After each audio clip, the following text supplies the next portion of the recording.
Welcome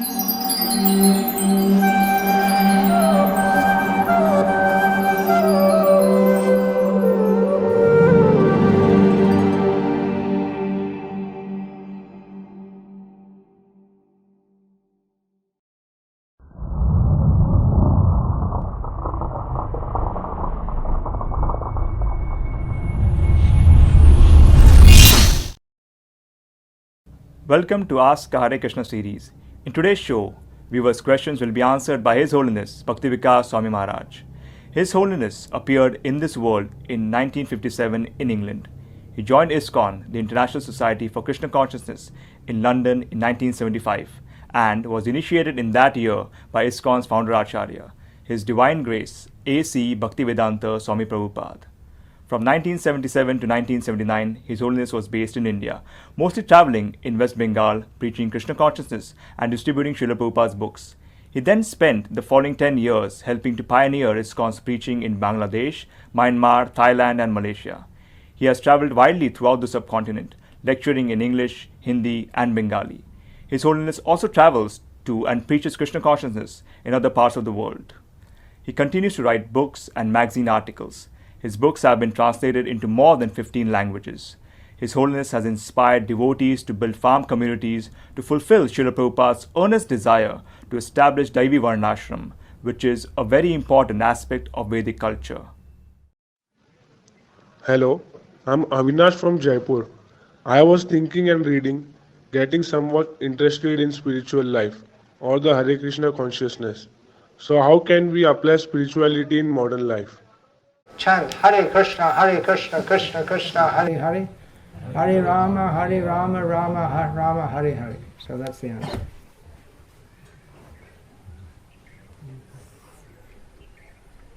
That's it. That's it. That's the essence of all spirituality. Spirituality means to get in contact with spirit.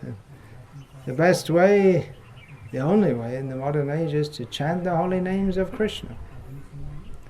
Right? You want a long technical answer? Well, could do that also, but if you want, that's the answer. Chant Hare Krishna. Chant Hare Krishna and get in contact with the devotees who are on the spiritual platform who will connect you to Krishna. That's what, chant Hare Krishna. That's it. Hello, my name is Sunil and I am from Lucknow. My question is, the Bhagavad-gita is an ancient text full of age-old wisdom. Then is it? I mean how Bhagavad-gita is relevant today? How is Bhagavad-gita relevant today? Well, the first teaching of Bhagavad-gita is that we're not this body, we're eternal spirit soul. That's as true today as it was when Krishna spoke it 5,000 years ago. So, in that way it's relevant.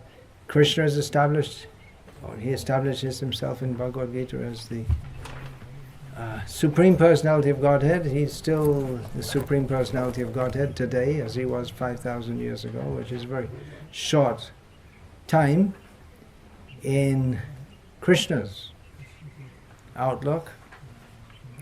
So it's actually, anyone who asks this question means they don't really understand. They have no idea what Bhagavad Gita is about anyway. Otherwise, you wouldn't even ask this question. By asking this question, it supposes that you think that it was relevant previously, but it's not relevant now, right? But why was it relevant previously? Okay, you asked the question. Tell me, why was it relevant previously? What made it relevant previously? The question supposes that you think that it was previously relevant, now it's not. So what makes you think it was relevant previously? What is it about the teachings of Bhagavad Gita that made it relevant previously and not now? The world has changed. The world has changed, okay. In some ways it's changed, but what was relevant previously to the world as it was previously, and how has the change made it irrelevant? Come on, answer. You're supposed to be the demon here. Lifestyle has changed. Yeah, but come on, you have to answer from Bhagavad Gita. Lifestyle has changed, okay. I mean, it's basically the same eating, sleeping, mating and defending, birth, death, old age and disease is going on. The same as it was when Bhagavad-gita was spoken. So what's the significant change? Okay, question rejected.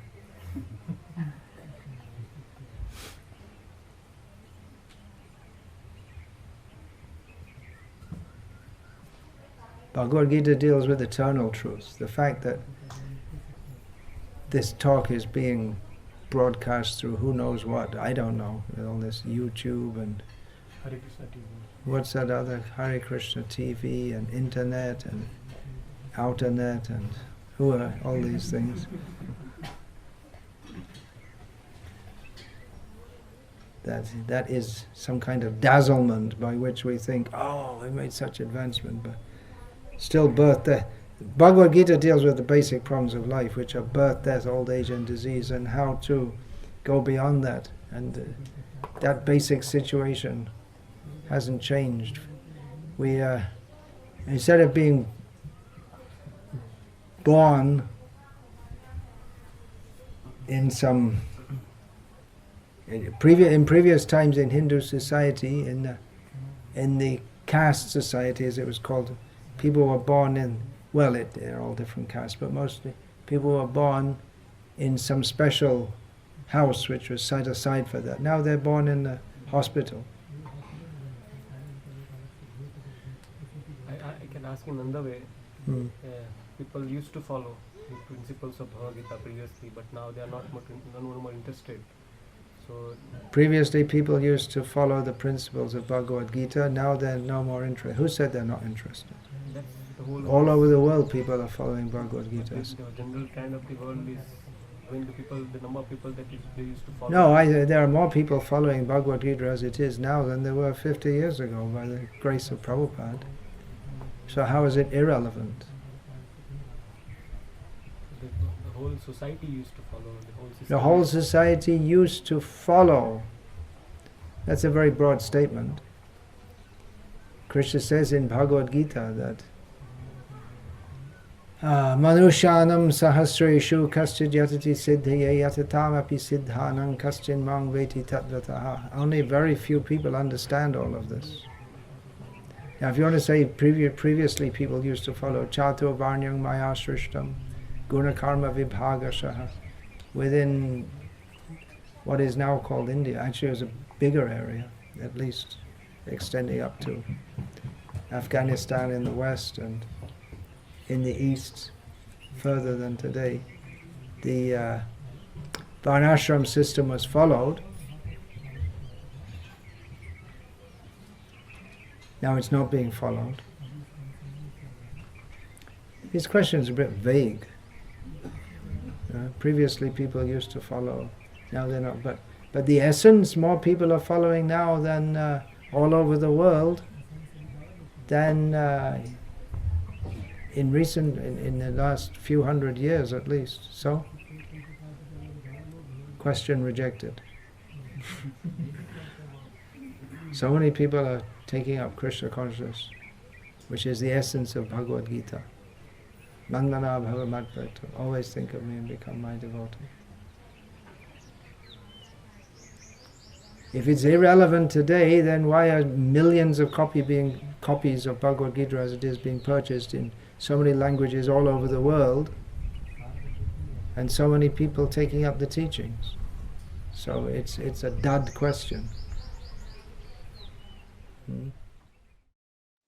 Hare Krishna, I am Abhilash from Ujjain. There is one question that I seen on the ISKCON Desire YouTube channel. Why I will never leave Srila Prabhupada? This could you please answer? Hare Krishna. Why I will never leave Srila Prabhupada? I don't think he'll let me. I'm a toy in the hands of Maya. Any time I can be picked up and thrown in the air and spun around by Maya, but Srila Prabhupada is very kindly protecting me. So I have no intention of my mind of ever leaving the shelter of Srila Prabhupada's lotus feet, but as is stated in Chaitanya Charitamrita, what is that verse? Danya se, what is that verse? Danya se sevak jo Prabhu na. Do you know that? Can you say? Can you say it?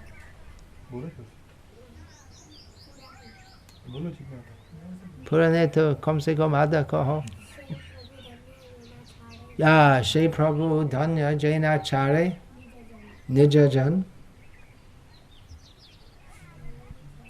Durdaive jadi, that's the next line. If by some bad fortune the seva goes away, then the master brings him back by pulling his hair. That's why people ask why you have a shika. So if you run away, Krishna will grab you by the hair, pull you back. So, by his mercy, I don't think he'll let me leave him. All his mercy. Hello, I am Jitendra from Ludhiana. My question is, it is known from the books of Srila Prabhupada that modern things used in Krishna's service are transcendental. Why do you leave them? Please answer this question. Should we not try to engage modern things in Krishna's service? Thank you. Modern things used in Krishna's service are transcendental.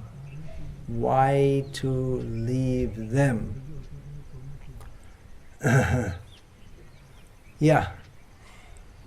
Anything used in Krishna's service is transcendentalized.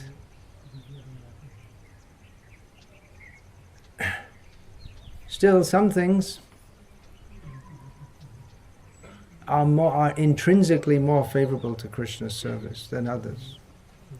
For instance, the mridanga and kartal are natural instruments for Chaitanya Mahaprabhu's kirtan.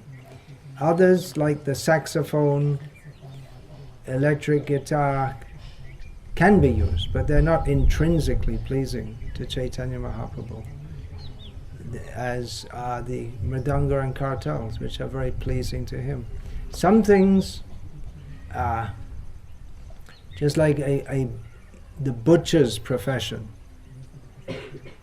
there are certain things which can't be used in Krishna's service. You may dovetail certain things, but being a slaughterer of animals, that can't be dovetailed. So some things are intrinsically better than others. So we may use some things in Krishna's service, just like this recording setup. We may use it in Krishna's service.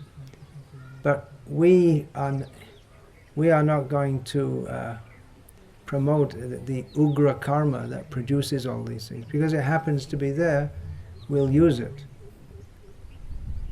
The example is given of an axe.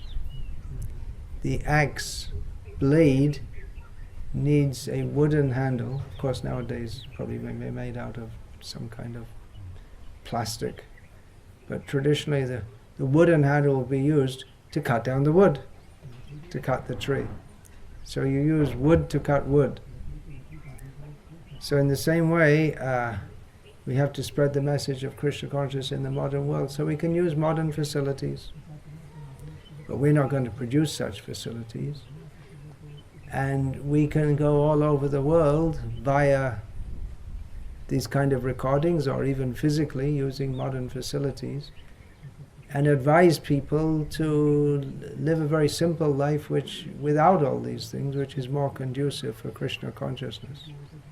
Just like I'm speaking this, which is being recorded on a Lumix camera. What company is that? Is that a new company? I never heard that. When I was a kid, it was Leica was the big one.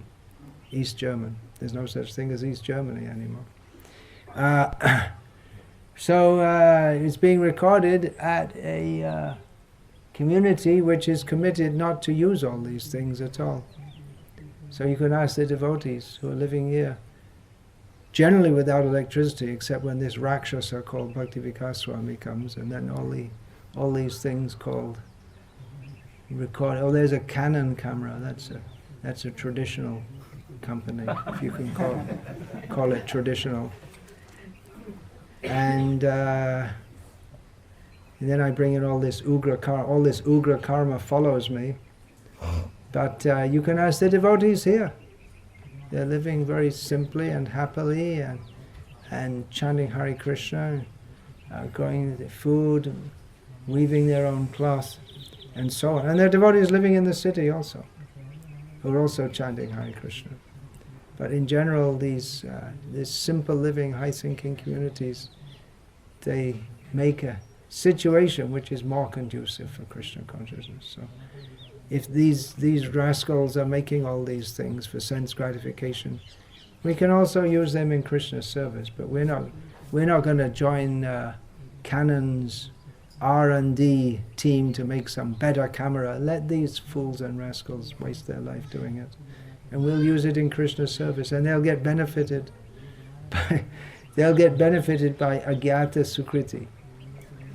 As Srila Prabhupada mentions in the Nectar of Devotion about this. Remember this? You're nodding your head about the dictaphone. He said the person who invented this, it may have been a team who invented it, but he said the person who invented this certainly had no idea that it would be used for Krishna's service. But it is, and so he's getting benefit. So that's another reason we can use these things to benefit the people who waste their human form of life trying to make more and more technological so-called advancement. Hello, my name is Abhijit. I am from Lonavala. My question is, if destiny and karma are everything, then why do we struggle in life? This question was perplexing my logic for a long time. Please kindly answer it. Thank you. If destiny and karma are anything, well, then why struggle in life? Well, the word "if" here is pivotal, right? First of all, you have to establish that destiny and karma are everything, but that's not established, so the question is rejected.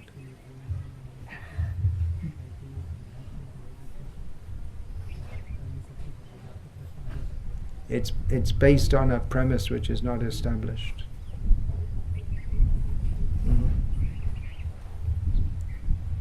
If Vrindavan Chandra Das could fly in the sky, then why does he take a bus to go here and there? Okay, well, first of all, just see if the "if" fits. If it doesn't, forget the question.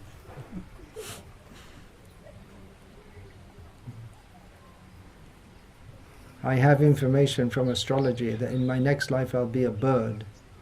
So I won't bother going anywhere, I'll just wait to become a bird. Then you find out you're a chicken in a factory farm, and you can't fly anywhere either. So better take advantage of the opportunity you have now instead of dreaming up such silly questions. Now you have the opportunity to chant Hare Krishna and go back to Godhead.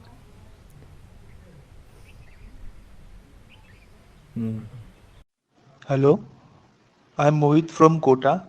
I'm under the grip of some bad habits, as I think the most people in the world are. How does one overcome bad habits? How to overcome bad habits? Well, if you always think of Krishna, then automatically all your bad tendencies will go away, because Krishna is all good. If we're always thinking how to serve Krishna, then we won't have time for bad habits like smoking, drinking alcohol. But devotees of Krishna automatically, they have no tendency for this.